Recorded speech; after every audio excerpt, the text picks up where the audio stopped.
Các em là tên chi? อันนี้คือบรรยากาศตอนเช้าคนชาวบ้านก็มาแต่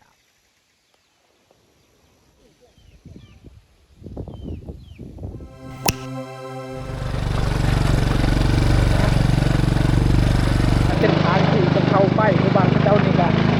ยากอะไรนะทุกคนนี่โอ้ไปทางไหนแล้วบ้านนี้โอ้ยโอ้มองตักจักดีมาได้ตัวลากมันคนเลยสวัสดีทุกคนสวัสดี FC ทุกคนที่กำลังติดตามและรับชมคลิปวิดีโอของเบาคุยอยู่เนาะในมื้อนี้เบาคุยกาสิพาพี่น้องมาเบิ่งวิถีชีวิตแบบดังเดิมของชนเผ่ากะโดอยู่ที่บ้านกลองแวกนะทุกคนหมู่บ้านนี้จะอยู่ติดกับชายแดนเวียดนามเลยและการเบาคุยสิพาพี่น้องมาเบิ่งวิถีชีวิตของข้าเจ้าว่าข้าเจ้าดำเนินชีวิตแบบใดหรือว่าใช้ชีวิตแบบใดทุกคนหมู่บ้านนี้ก็คือหมู่บ้านที่ลับแลที่สุดบ่มีไฟฟ้าบ่มีสัญญาณอินเทอร์เน็ตอันนี้ก็คือหมู่บ้านที่ตัดขาดจากโลกภายนอกบ่มีไฟฟ้าบ่มีสัญญาณอินเทอร์เน็ตนะสิพาพี่น้องมาเบิ่งบรรยากาศเอาไปทุกคนนี่คือเรือนสารบ้านซองของข้าเจ้าข้าเจ้าบ่มีไฟฟ้าข้าเจ้าก็จะใส่แสงโซลาร์เซลล์เท่านั้นเนาะนี่เบิ่งมาในหมู่บ้านนี้ได้ยินเสียงนกเสียงอีหยังต่างๆก็คือเสียงธรรมศาสตร์นั่นเองถ้าว่าไปอยู่ในเมืองก็บ่ได้ยินแล้วเสียงนกธรรมศาสตร์นะทุกคนอันนี้ก็คือส่วนพักข้าเจ้านี่อันนี้ก็คือเฮือนสารบ้านซองของข้าเจ้าของตารางเฮือนนี่ต้องเต็มไปด้วยฟืนเพราะว่าข้าเจ้าจะหาตอนที่ยังแดดนี่ถ้าเมื่อฝนตกแล้วก็หาบ่ได้ข้าเจ้าอยู่บ้านนอกมันหายากนะทุกคนนี่ทางนั้นก็เต็มไปด้วยป่าไม้นะทุกคนนี่ข้าเจ้าบ่มีไฟฟ้าใส่ข้าเจ้าก็จะใส่ตัวนี้แสงโซลาร์เซลล์นี่ก็คือเฮือนสารบ้านซองข้าเจ้าเนาะไปอยู่นี่ก็มีอีกหลังนึงนะทุกคนนี่นะรวมครอบครัวในหมู่บ้านนี้ก็5 ครอบครัวนะมีอยู่5 ครอบครัวแต่ว่าคนเบาคุยประมาณ10 ปลายคนครั้งนี้ก็เต็มไปด้วยป่าดงดิบนะนี่เห็นปะธรรมศาสตร์มาในหมู่บ้านนี้ได้ยินเสียงนกฮ้องตัวนี้จะเป็นเส้นทางไปเวียดนามนะทุกคนเห็นบ่อันนี้ก็แต่ว่ารถจักรนี่ไปบ่ได้มีแต่หาวยางอันนี้ก็คือเส้นทางที่ไปเวียดนามได้เฮือนข้าเจ้าได้ทุกคนเป็นเฮือนน้อยๆเนาะแล้วก็อยู่นี่จะเป็นคกตั้มเข่าคือเก่านี่นะทุกคนนี่แหละคกตั้มเข่ามือตื่นเช้ามาคนชาวบ้านเจ้าก็ตั้มเข่าแต่เช้าแต่สวยอะไรเนาะประมาณ3 โมง 4 โมงเขาเจ้าก็จะเริ่มตำเข่าจะเป็นภาระของลูกสะใภ้หรือว่าผู้หญิงนะทุกคนนี่จะต้องตำเข่าตากเข่าเมื่อยามแดดนะทุกคนเอานี่บรรยากาศนะทุกคน Các em là tên chi? Các em là tên Sơ. Tên Sơ à?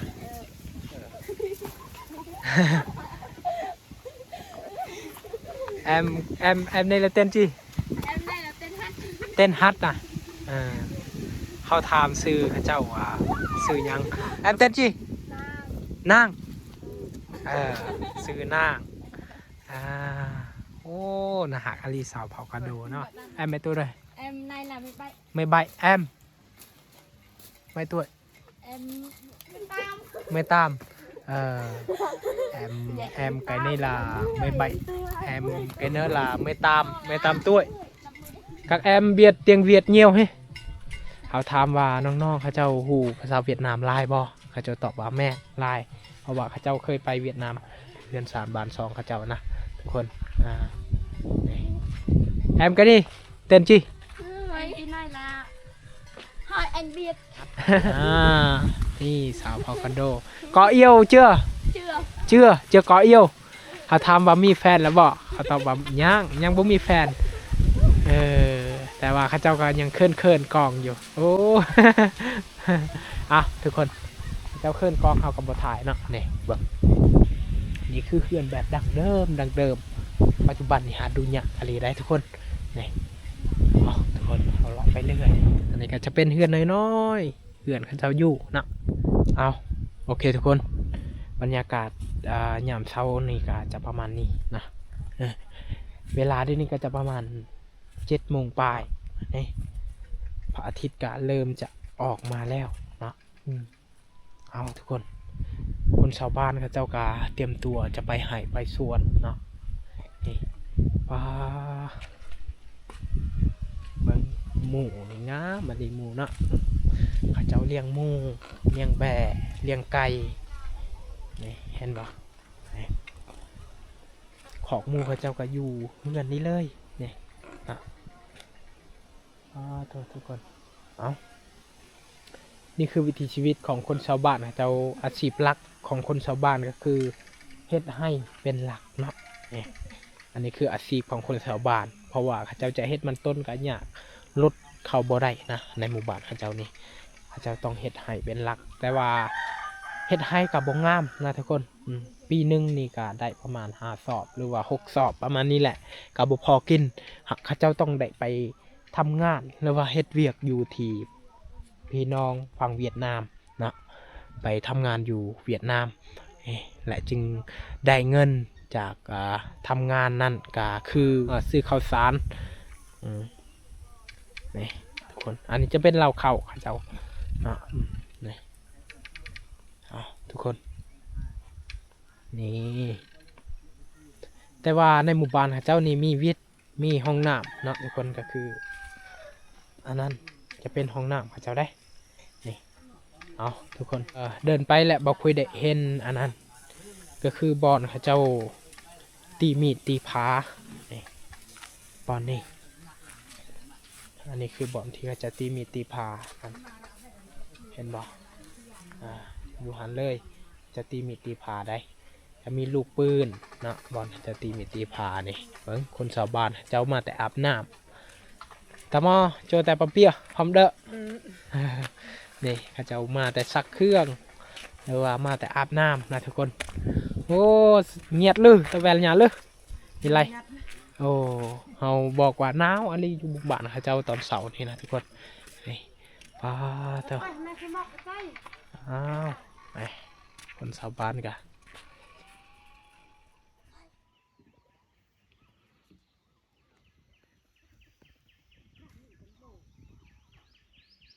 อันนี้คือบรรยากาศตอนเช้าคนชาวบ้านก็มาแต่อาบน้ำตากเครื่อง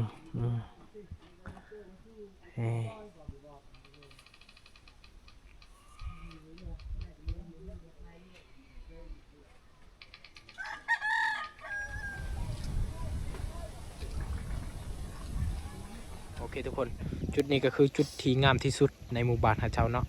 อยู่ทางล่างบ้านข้าเจ้าหรือว่าเฮือนข้าเจ้านั่นก็จะเป็นป่าดงดิบ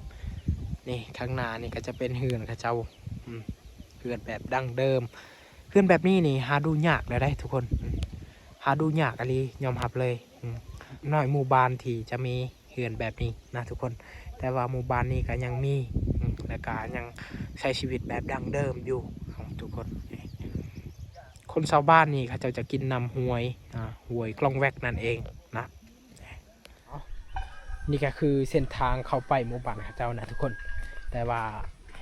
เบาคุยรีวิวตอนกลับนะทุกคนเพราะว่าตอนไปเบาคุยกับบ่ได้รีวิวเพราะว่าต้องได้ขึ้นภูนะทุกคนครั้งนี้ก็จะเต็มไปด้วยป่าไม้ได้นี่เต็มไปด้วยป่าไม้เลยเห็นคุยกับจะกลับเมื่อนะ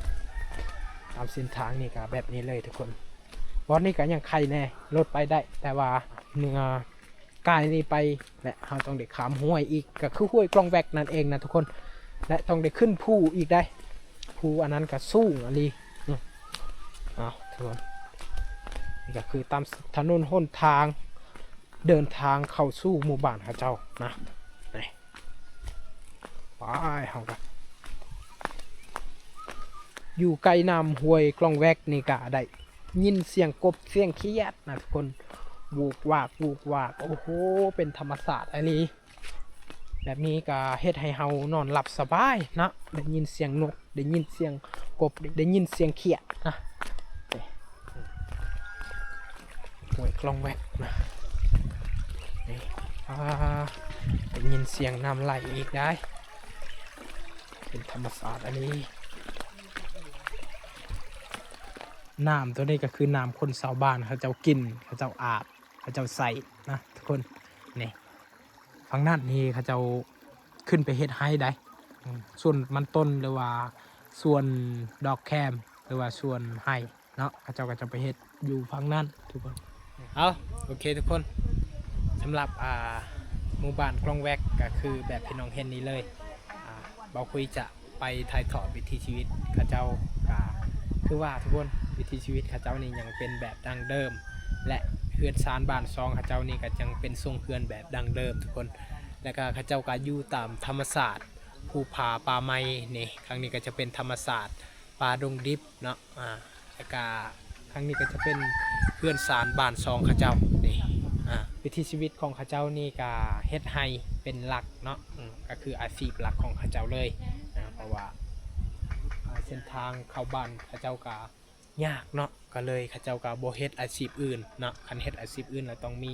เส้นทางดีและรถจึง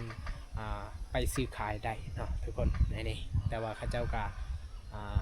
บ่มีทางเลือกเนาะก็เลยต้องเฮ็ดไฮเป็นหลักแต่ว่าไฮที่เขาเจ้าเฮ็ดนี่ก็ปีนึงนี่ได้แต่6 สอบ 7 สอบประมาณนี้ก็บ่พอกินทุกคนก็เลยคนชาวบ้านต้องแหละไปรับจ้างอยู่เวียดนามเนาะได้เงินมาและซื้อข้าวสารมาให้ครอบครัวหรือว่าสู้ครอบครัวกินนะทุกคนแบบนี้แหละวิถีชีวิตของเขาเจ้าหมู่บ้านนี้บ่มีไฟฟ้าบ่มีสัญญาณอินเทอร์เน็ตนะทุกคนก็คือเขาเจ้าอยู่ตัดขาดจากโลกภายนอกเลยนี่ก็คือวิถีชีวิตของคนชาวบ้านเขาเจ้าเนาะเอาเดี๋ยวนี้บอกคุยกับต้องขอบคุณหลายๆพี่น้องทุกคนที่ได้รับชมคลิปวิดีโอของเบาคุยมาตลอดเนาะหรือว่าให้กำลังใจของเบาคุยมาตลอดเบาคุยต้องขอบคุณหลายๆแต่ว่าสำหรับคลิปนี้ขอจบไปเพียงเท่านี้ทุกคนก็คือแบบพี่น้องเห็นนี้เลยเอาบายบายเจอกันคลิปต่อไปทุกคน